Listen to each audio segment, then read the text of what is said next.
menyimpan harta di sorga. Kita perlu menyadari betapa pentingnya menyimpan harta di sorga. Karena di mana harta kita berada, di situ juga hati kita berada.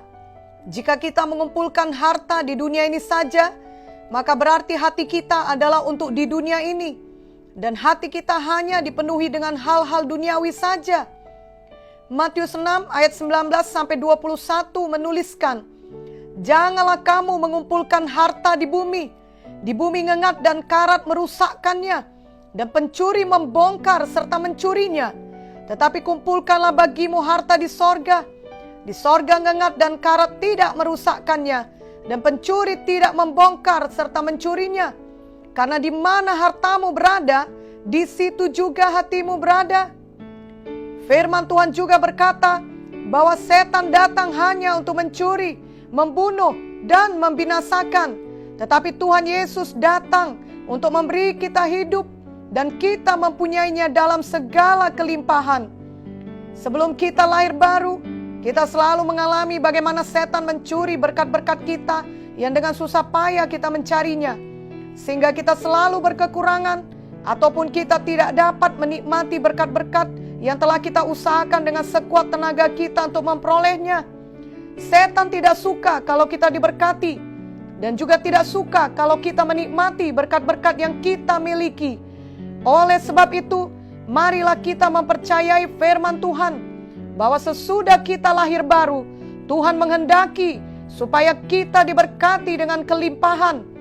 Tuhan memberikan jalannya di dalam firman-Nya kepada kita, bagaimana kita diberkati.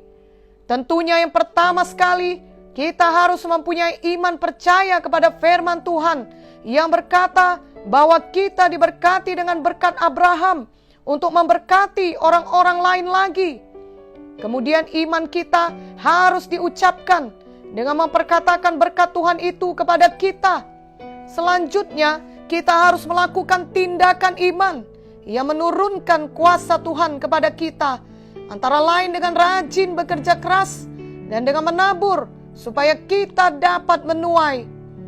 Tuhan tidak pernah gagal dalam menggenapi janji firman-Nya kepada orang yang percaya dan yang bersungguh-sungguh hati terhadap Dia.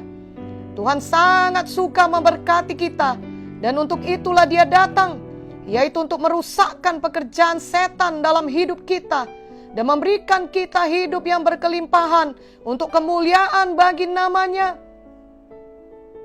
Firman Tuhan juga berkata, hendaklah kita menyimpan berkat Tuhan itu di sorga, di mana ngengat dan karat tidak bisa merusaknya, dan pencuri tidak bisa mencurinya.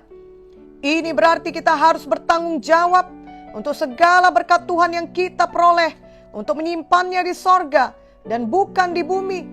Bukan untuk kepentingan kita sendiri saja, dan bukan untuk menimbun harta di bumi ini. Bagaimanakah kita menyimpannya di sorga? Kita memakainya untuk pekerjaan Tuhan, untuk kerajaan sorga, untuk pemberitaan Injil, untuk memuliakan Tuhan yang sesuai dengan kehendak Tuhan. Jika hanya untuk di dunia ini saja kita berharap, maka kitalah orang yang paling malang. Ini tertulis di 1 Korintus 15 ayat 19. Tetapi jika kita memakai seluruh berkat Tuhan dengan menyimpannya di sorga, maka kita akan memiliki harta yang kekal di sorga untuk selama-lamanya. Ada kisah mengenai seorang anak Tuhan yang memberikan persembahannya kepada pekerjaan Tuhan, dan kemudian berkata kepada persembahannya, "Aku akan melihatmu kembali di sorga yang kekal." Teman-temannya menertawakan dia dan berkata, "Bagaimana mungkin uang yang sudah kau berikan itu dapat kau lihat kembali di sorga?"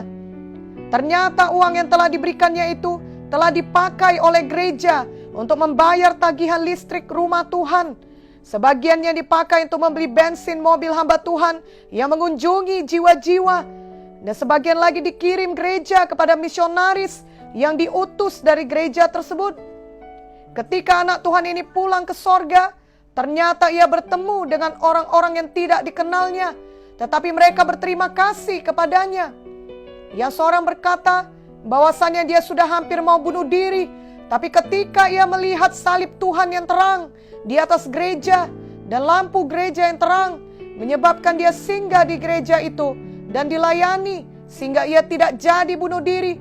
Bahkan dia menjadi anak Tuhan, dan sekarang dia sudah berada di sorga. Dia juga bertemu dengan seorang lain lagi yang berkata, "Terima kasih oleh karena pemberianmu telah membuat Bapak Pendeta dapat memakai mobilnya untuk mengunjungi saya. Ketika itu saya belum lahir baru dan hidup saya berantakan. Tetapi oleh pelayanan Bapak Pendeta itu saya lahir baru dan hidup saya berubah. Sekarang saya ada di sorga." Kemudian seorang lagi yang dari bangsa lain berkata kepadanya, "Pemberianmu kepada misionaris di negeri kami telah membuat banyak jiwa-jiwa di negeri kami selamat. Saya adalah salah seorang di antaranya. Terima kasih banyak oleh karena pemberianmu, maka saya ada di sini sekarang." Demikianlah anak Tuhan itu menyimpan hartanya di sorga, yaitu harta yang kekal, yang seorang pun tidak dapat mencuri berkatnya yang aman tersimpan di sorga. Berkat yang diterimanya di sorga itu berasal dari berkat Tuhan yang telah dipakainya di dunia ini untuk memberkati orang-orang lain. Terutama ia memberkati orang-orang lain dengan berkat yang kekal, yaitu keselamatan jiwa mereka dan kehidupan mereka yang berubah. Pemberian yang sudah dipakai sedemikian rupa menghasilkan hartanya yang kekal di sorga. Marilah kita semua percaya kepada firman Tuhan, yaitu kita semua diberkati Tuhan, dan berkat itu adalah untuk memberkati orang lain lagi. Ini berarti menyimpan harta yang kekal di sorga. Ini juga berarti hati kita selalu melekat kepada Tuhan, sebab firman Tuhan berkata, "Di mana hartamu, disitulah hatimu." Jadi simpanlah hartamu di sorga dengan memakai semua berkat Tuhan untuk kerajaan sorga, untuk memuliakan Tuhan sesuai dengan kehendak Tuhan, dan bukan untuk kesombongan atau karena tamak akan uang atau untuk kepentingan diri sendiri. Sebelum adanya pandemi COVID dan larangan bepergian, banyak orang bepergian atau traveling dari satu negara ke negara lainnya. Dan bila seseorang dari Indonesia mau pergi ke Eropa untuk tur liburan 14 hari, maka tentunya sebelum berangkat ke sana, ia akan mencari tahu apa saja yang perlu ia bawa ke sana. Ia akan mencari tahu bagaimana cuaca di sana, sehingga tahu pakaian apa yang sesuai untuk dibawa dan dipakai di sana. Bila ternyata saat ia ke Eropa adalah musim dingin, maka ia akan menyediakan baju musim dingin. Bila pada kenyataannya ia kemudian membawa baju yang biasa dipakainya sehari-hari di Indonesia, maka dapat dipastikan sepanjang trip liburannya di Eropa ia akan menderita kedinginan. Ia akan menyesal dan berkata, seandainya saja aku membawa baju yang tebal.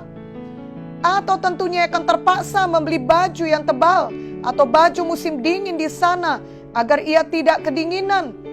Tetapi bila ia sudah membuat persiapan yang baik, termasuk membawa pakaian yang sesuai, maka ia akan menikmati liburannya di sana. Kelak kita semua akan melakukan perjalanan jauh, lebih jauh daripada perjalanan kita dari Indonesia ke Eropa. Dan kali ini perjalanan tersebut adalah untuk selamanya. Sebagai anak-anak Tuhan, semua kita sedang dalam perjalanan ke sorga, ke Yerusalem baru. Biarlah sejak sekarang kita sudah melakukan persiapan yang terbaik, sehingga kelak ketika kita tiba di kekekalan, tidak ada penyesalan kita, dan kita tidak akan berkata, seandainya. Janganlah kiranya kelak kita berkata, seandainya aku lebih sungguh-sungguh melakukan firman, seandainya aku lebih fokus mengerjakan panggilanku daripada mengejar ketenaran dan teman-teman yang banyak, seandainya aku mengumpulkan lebih banyak harta yang kekal daripada harta di dunia, seandainya aku memakai waktuku lebih banyak untuk berdoa dan menceritakan tentang Yesus kepada orang lain. Matius 6 ayat 20-21 tadi jelas berkata, tetapi kumpulkanlah bagimu harta di sorga. Di sorga ngengat dan karat tidak merusakkannya, dan pencuri tidak membongkar serta mencurinya. Karena di mana hartamu berada, di situ juga hatimu berada. Biarlah hati kita fokus pada kekekalan, fokus kepada mengumpul harta kita di sorga.